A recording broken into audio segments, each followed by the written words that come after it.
On Thai PBS World Tonight, the Thai government demands the PEA to cut electricity to Myanmar border towns to tackle cross-border scams. Thai politicians say that Thaksin is not losing his political appeal over the local election results. And the recent meeting between Thaksin and Thaksin-Ibrahim was focused on Myanmar.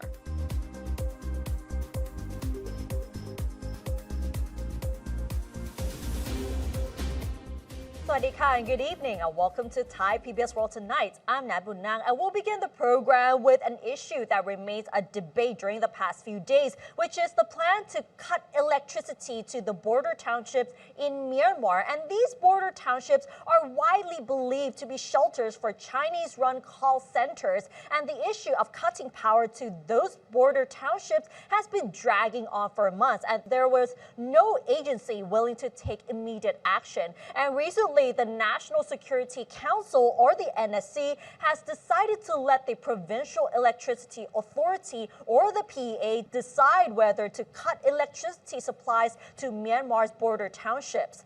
The Secretary General of the National Security Council said yesterday that they have found out that some areas in the border townships consume unusually high amounts of electricity, and that some of the Myanmar companies with concessions to buy electricity from the PEA are believed to be linked with the call centers.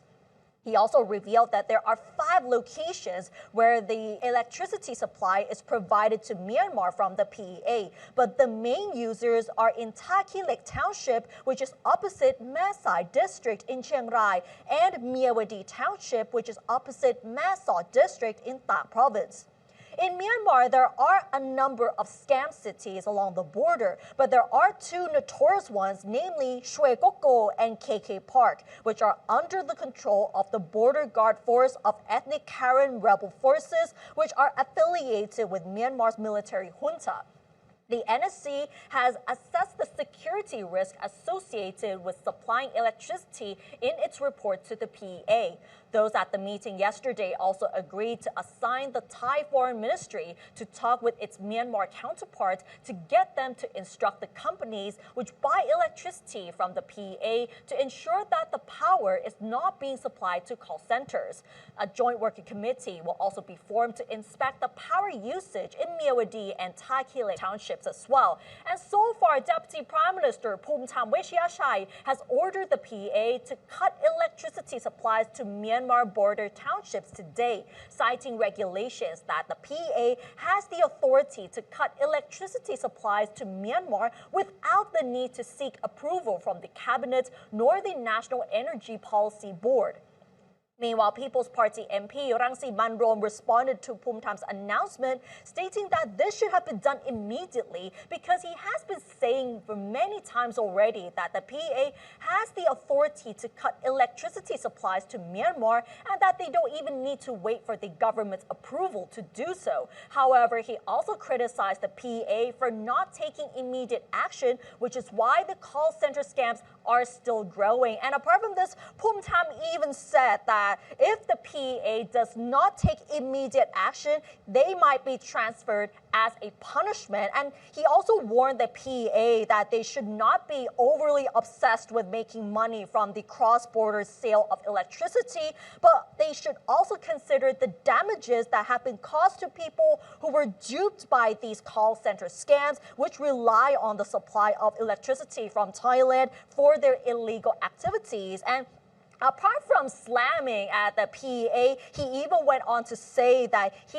feels uncomfortable with how agencies were not taking responsibility when they are supposed to take action to disrupt these call center scams. And regarding this issue, the Interior Minister Anutin Charnvirakul said today, though, that he has been waiting for a written order from Phumtham before the PEA, which is under the supervision of the ministry, takes the action as ordered. And he even insisted that the PEA just cannot terminate the electricity supply without an official order from the Deputy Prime Minister, who is in charge of the security affairs. And he even said that specific areas in Myanmar to which the PEA will cut the electricity supply must be clearly identified. And he even said that Previously, the PA has already cut the power supply to 3 locations in Myanmar. And with the increase of these scam cities and the amount of electricity that is used from Thailand in order for these call center scams to operate, cutting electricity supplies to these cities would actually be a way out for the Thai government. But what the government should not forget, though, is helping those who have lost their money to these call center scams and also people who were lured into working for these human trafficking gangs as well, because this is actually a persisting problem that affects many people in Thailand as well, and also other countries.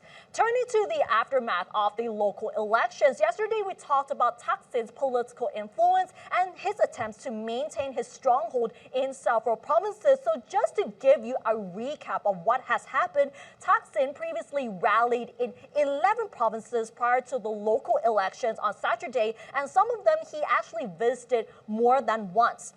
And out of all the provinces he went to, Pheu Thai won in 7 provinces and lost in 4 provinces to independent candidates who are closely affiliated with the Phumjai Thai Party, and 1 to the People's Party candidate. And even though Pheu Thai won in those 7 provinces, the winning margins were not that large. Some of the analysts even felt that Thaksin has already lost his political appeal and that the Pheu Thai Party needs to rethink its strategy if it hopes to win in the next general elections.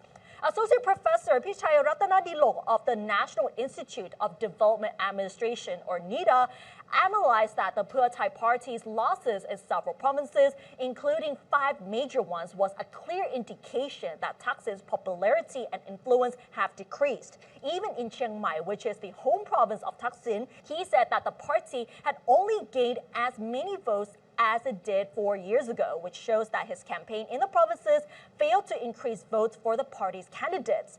On the other hand, Associate Professor Yuttapon Isarachai of the University of Sukhothai Thamathikrat said that Pheu Thai's performance on Saturday was not an indicator that Thaksin has lost all its political magic, and that the mayoral election results are not a predetermination of the results in the general election, because local and national elections are different.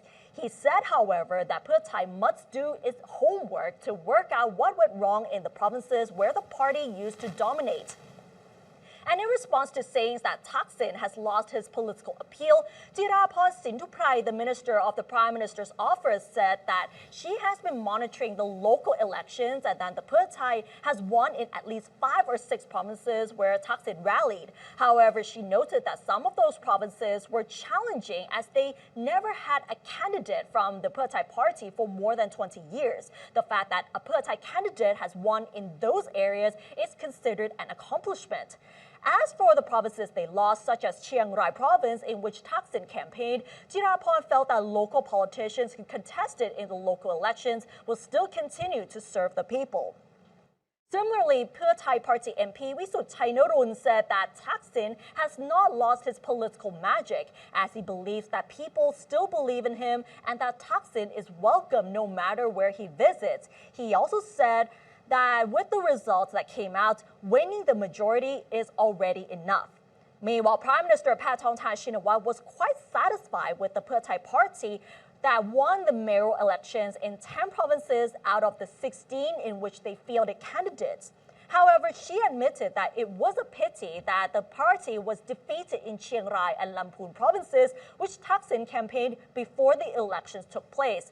Asked about her father, former Prime Minister Thaksin, who helped campaign for the party's candidates in several provinces, Paetongtarn said that his contribution was worth the effort. So the answers were quite obvious from the politicians of the ruling Pheu Thai party, but the mayoral elections in 47 provinces, which took place on Saturday, were widely seen as a battle between the Pheu Thai party, those affiliated with the Phumjai Thai party, and the People's Party. So in other words, it's like the battle between the reds, the blues, and the oranges. But while analysts felt that Thaksin has already lost his political appeal, politicians politicians from the ruling government were quick to defend Thaksin, saying that his political appeal is still there and that winning in at least 5 or 6 provinces where he rallied is already a success for the party. But we will still have to wait and see how will this affect national politics in the long run. Now let's talk about the recent talks between Thaksin-Shinawatra and Anwar Ibrahim, who is the premier of Malaysia. But even though they held talks recently, but there were no exact details of what has been discussed. And so far, Thaksin's daughter, Pattongtarn, revealed that the main focus was about the ongoing situation in Myanmar, as it has been already 4 years since the military took power. Prime Minister Pattongtarn told reporters yesterday that the meeting between Malaysia's Prime Minister Anwar Ibrahim and former Thai Prime Minister Thaksin-Shinawatra, which took place in Kuala Lumpur last Sunday, focused on the ongoing situation in Myanmar. Anwar, who is this year's ASEAN chairman, appointed Thaksin to his advisory team, which also includes Singapore's former Foreign Minister George Yeo. The Thai Prime Minister said every party concerned wants to see peace restored in Myanmar, so the meeting is sure to be of benefit to all ASEAN countries. Pattongtarn also said that they also discussed other issues such as the PM 2.5 airborne pollution problem and also possible solutions, including the joint use of technologies. Before that, Malaysia's Prime Minister said that his meeting with Thaksin-Shinawatra was about the situation in Myanmar and the development of cryptocurrencies. However, he did not reveal details of the discussions nor the location of the meeting. And previously, in December last year, during an official visit to Kuala Lumpur by Pattongtarn-Shinawatra, Anwar unexpectedly announced Thaksin's appointment as his personal ASEAN advisor. Thaksin traveled to Malaysia only after the criminal court in Thailand granted him permission to do so until now, requiring a bond of 5 million baht. The court approval was required because Thaksin has been on bail since June 17th last year, pending his trial on a less magistrate charge. This was Thaksin's second request to travel abroad and the first to be successful after Foreign Minister Marissangiampong attended the court hearing as a supporting witness. In August last year, the criminal court rejected his request to travel to Dubai for a medical treatment, stating that he could receive adequate care from doctors in Thailand. Marin has been known to be close to Thaksin for many years, dating back to Thaksin's tenure as foreign minister.